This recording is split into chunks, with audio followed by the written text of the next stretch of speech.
Abantu manizlo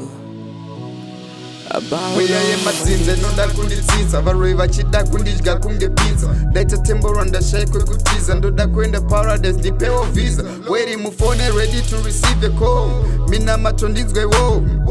iwe sata ndiregere mwari ndiregerere iwo ndavuga amapasi ndemavi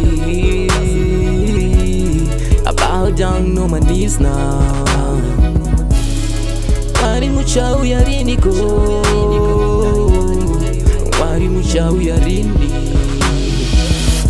Ndibatsire mwari baba Kufamba murima ndichada ndoda kufamba munzira dzenyu baba iwe satani dzokera kakwa waka ndatendoka zvinhu zvese zvandetadza ndakumbira ndapfuga munana mata ndadzoka kwamuri ndisandaparadza kufamba murima ndichada unetsa nevana ndichada kuita ruchiwa ndichada godo nevamwe ndichada foge milomo zvese zvandetadza mweya weru mandisiye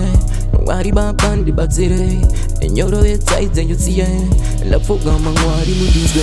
ndapfuga mapasi ndemavi I bow down on my knees now Mwari muchawi yariniko Mwari muchawi yarini Mwari vari kudenga vakumusoro ndokwanisa sei kutakura mutoro pese ndasvikanzira namusoro ndoitsiga seko iyi mitoro ndizere nezvitema munyika yevatema upombwe kuba kunwana kubhema ndozviita bhuruvanu ndoda zvebeef zvematatu zvakazara paskill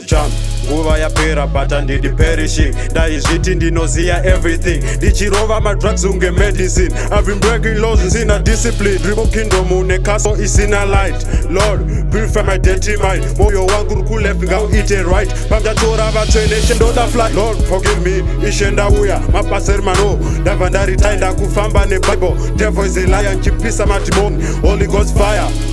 Mwari muchawi yariniko Mwari muchawi yarini Mwari muchawi yariniko Mwari muchawi yarini